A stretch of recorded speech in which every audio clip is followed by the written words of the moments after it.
Good morning. Today is Thursday, March 26th, and Jim is going to be walking with us yet again. I'm so happy. We're going to get him healthy. Well, we'll wait till this lady goes by, because she's on her phone walking her dog. But we got to get Jim in here. I got to get this way because we can't show our address. Otherwise, people will come over. Yeah. Jim doesn't worry about that. He thinks it's going to happen no matter what. So anyway, let's go for our walk. We'll talk to you guys when we get back. Well, we're back. I'm pretty sure I told you what the date was, but I'll tell you just again. I'll tell you still again.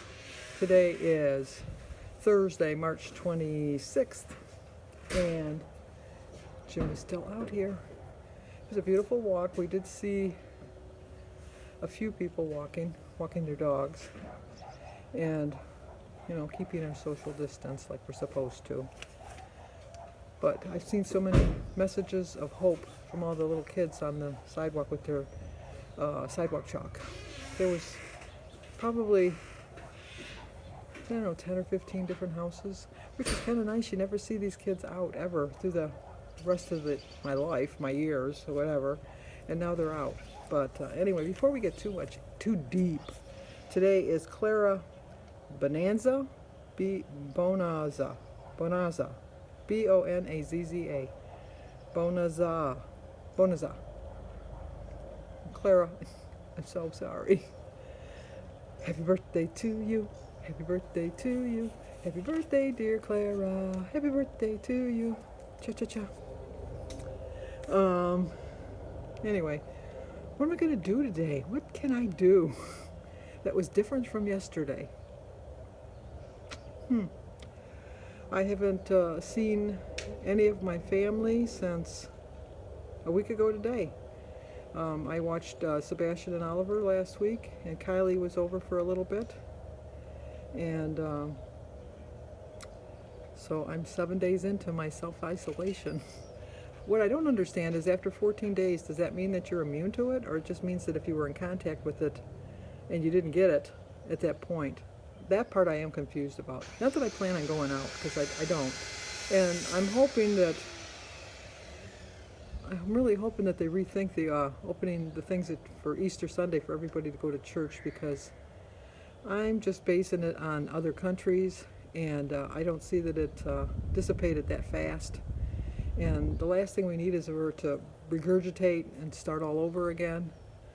As much as I want to get back to church, even if the churches are open on Easter Sunday, I really don't think I'm going to go. I really don't, because I just feel I want to be safe. I just really be safe. And as much as I'm bored beyond belief, as much as I'd like to be out and about and to see my grandkids and things like that, I want a future, and I want a future for this country, and I want a future for you, and I want a future for me and for everybody around us, and that's just not going to happen if we get back to a normal life too soon. We will get back to normal life. I know we will, but I don't want to get back too soon. I want to make sure it's safe. So I'm going to listen to the medical professionals, not the politicians. I don't care if they're Democrat or Republican. And I don't care if the doctors are Democrat or Republican. I'm just going to look at them from the standpoint that they're a scientist. They have way more education than I do, and they know way more than I do. And so I'm going to trust their judgment. And when they say it's safe, I'm going to know it's safe. I really am. So anyway, getting back to the kids, I see, at least now they're not having their play dates like they were. I could see all the kids gathering together and still playing, and I know that they say it's not hitting the kids, but we don't know for 100% certainty, because young ones are getting this virus. But I see in my neighborhood, like down at the other end is mostly the young kids, and I see them when I'm walking, and they scurry to the garage when I come by. But anyway, they're on their own sidewalks drawing and talking to their neighbors, and kind of like socializing that way. And it just reminded me that I really am glad that, and all of their messages of hopes are, don't give up, love is the greatest thing, and we will get over this. And I just remember when I was like 10, 11, I was still a kid. I think I was a kid till I was 12. I really do. And I didn't know we were poor, first of all, because I just assumed that everybody, you know, ate very lightly on Fridays because it was a Catholic thing, because most of my neighborhood was Catholic. I just assumed that everybody ate that way. I just assumed that people only got cake on their birthdays, that dessert was just on a Sunday meal. I just assumed all of that. I just assumed that, like you saved leftovers and had them the next day. I assumed that you wore the same clothes over and over, and your old school clothes that didn't fit anymore were then your play clothes. Kids don't have play clothes anymore. I bet you they don't even know what play clothes are. but you didn't know anything. You didn't know what was going on. There was no internet. There was just a couple channels on TV. The TV shut off like at midnight or 1 o'clock in the morning. They played the national anthem and they showed the flag, and then the TVs went snow, and then it didn't come back on until like 7 in the morning. There wasn't a 24-hour news cycle. You watched the evening news with like Huntley and Brinkley, or what do you call it, Walter Cronkite, or Barbara Walters on Channel 7, along with Hugh Downs, and things like that.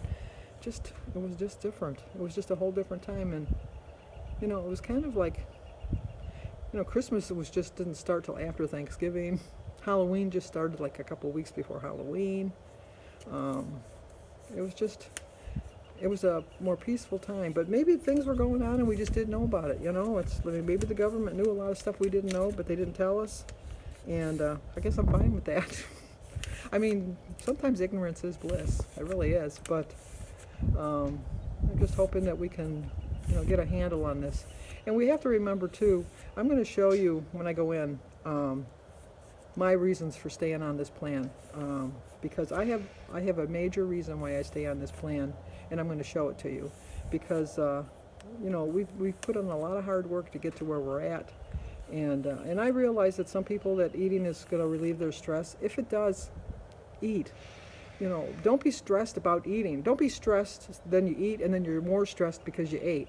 You don't need all that stress on your body, because stress, well, first of all, stress is going to keep you from losing weight, because there's something about the endorphins or something that you release that help you to gain or lose weight. And I don't know that for 100% certainty, but I think I heard it somewhere from a doctor. But, but if eating something is going to relieve your stress, eat it. This is going to pass, and then it'll just take you that much longer to reach your goal. But you will reach your goal. You will. You won't give up. And I know things are frustrating.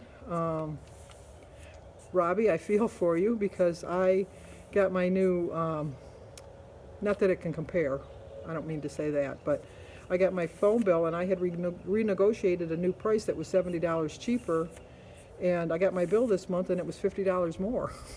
So I was on hold with AT&T for 53 minutes. I just put it on hold, put the little music on, set the phone down, and just watched YouTube videos until the lady came on. And we did get it straightened around. It was just a glitch, and she did fix it. So, he's trying to, he was hacked, and so he lost some of his identity stuff. And so now when he's trying to apply for unemployment, they say he's got to go in. Well, I don't know that they really are open for people to go in, which I think he's running into that problem. So hang in there is my point, Robbie. You got this. You just got this. I know you do. And your food's been looking pretty good lately. So you're doing something right, even if this is frustrating, and I know. And there's, read the articles on the stimulus package, because they said that there's a way that if you don't electronically file, or if you're like in the ones that fall in, that you can fill out a form to send in. Granted, it's going to take you longer to get your check. I understand that. And by the time they give you your check, you might be back to work by then. But at least you'll have some extra money, for whatever. So, check that out. Anybody that's doing it. So, all right, I'm rambling again. I'm a rambling rose lately. But, and like I said, I took my coat off. It was getting warm. It's 50 degrees. I think it was supposed to go up to 58 today. It's supposed to rain later on today. And I'm so appreciative that Jim's walking with me. I just, I get him to talk, which if we're at home, he doesn't talk. And then just to get some, I told him, I said, I think you look like you're losing some weight. And he says, I don't think so. I says, you need to get on the scale, because I do notice he's not snacking, because we don't have any snacks. I didn't buy any snacks. He usually buys his own snacks, and he can't get out. so no snacks. But anyway, Pat Elst, E-L-S-T, her sister Tammy is a nurse, and her granddaughter Angela is a nurse. And so, once again, we want to add them to our prayer chain and pray for them. Once again, Janice Winthrop, for her husband Jim, is coming to his journey home. And she's going to need all the prayers, too, for her strength, because it's hard losing a loved one. It's so hard. And you don't like to see your loved one suffer. And I start my day off each day praying for everybody, and during the day say little prayers. And I'm a strong believer in prayer, and I know it works. So, don't know what I'm going to have. I took some minestrone soup up for my dinner, and I think I know it's an odd combo, but I think I'm going to have some, well, maybe I'll have the minestrone soup for lunch, and then I'll have a taco for dinner. Yeah, I think I'll do that. And then I'm probably going to have a bagel with some fruit and an egg with some peanut butter on my bagel for my breakfast. But stay within my points. That's all I can do. That's all I want to do. Because I feel so much better. When I eat healthy, I feel better. When I eat crap, I feel like crap. So why do I want to feel like crap? I'm always feeling crappy staying home. Like I said, I didn't realize how much I went out. I go out a lot. But I'm going to appreciate it when I can start doing it again, let me tell you. So, okay, enough babbling from me. Talk to you guys in a bit.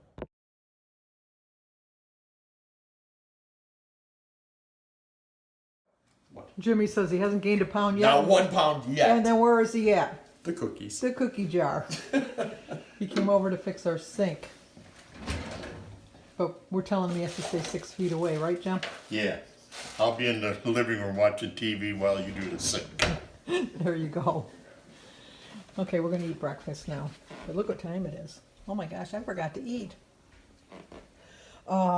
There's my breakfast. And I started my day, Valerie, with a thankful heart. Today is Thursday, March 26th. I did start my day off with a prayer. My quote is, allow yourself to be proud of yourself and all the progress you have made, no matter how small, especially during these stressful times.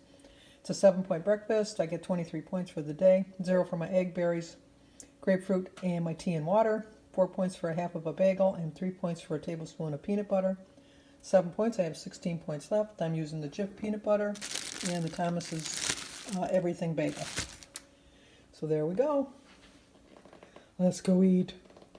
I'm very hungry. Okay, I'm going to have a bowl of my minestrone soup with the breadstick and another cup of tea. This is the breadsticks I used. They're 2 points each. I had 16 points left over. My lunch is 4 points. 2 points for the breadstick and 2 points for the cup and a half of minestrone soup. The reason it's 2 points is because there are some potatoes in there.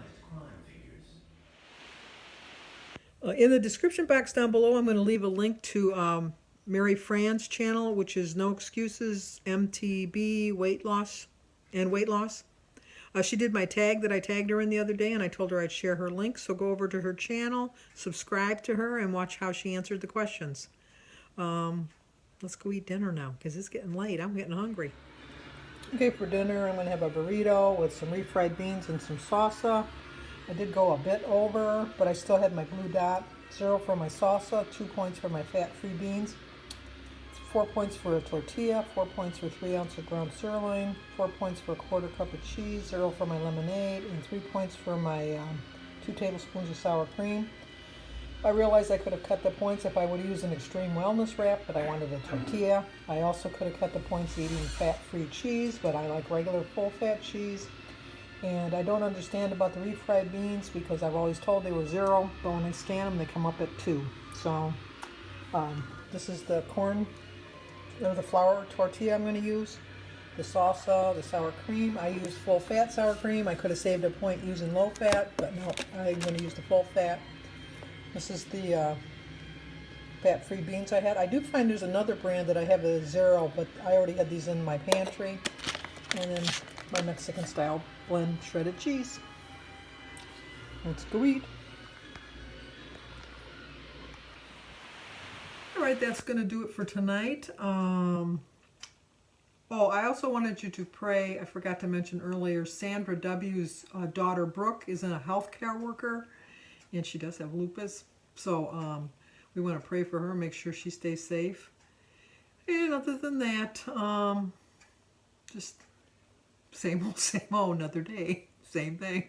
But, you know, if this is what we need to do to stay safe, like I put that little thing in, you just don't think like one person sees, you know, like 10 people and that 10 people see 10 more people, and it just adds up so fast. And it was just, we have to do the best that we can. I have to tell you though, if you have to look for the good in all of this, because it's kind of hard sometimes to look for the good, but I think you're seeing people being more compassionate. Not that we weren't compassionate people before, but I think that you're seeing a little bit more humanity. And I don't know about your neighborhood, but in my neighborhood, I'm seeing all my neighbors. I don't really see them out that much. We have so many people walking. The kids aren't doing their play dates, but they're outside playing and talking to each other across the yards, and drawing on the sidewalks, and you know, riding their bikes away from each other. And it's just as many of the kids that always just played on video games, they seem to be outside now. I think that it's different than the summer for some reason. I don't know why, because in the summer they're off school anyhow, but of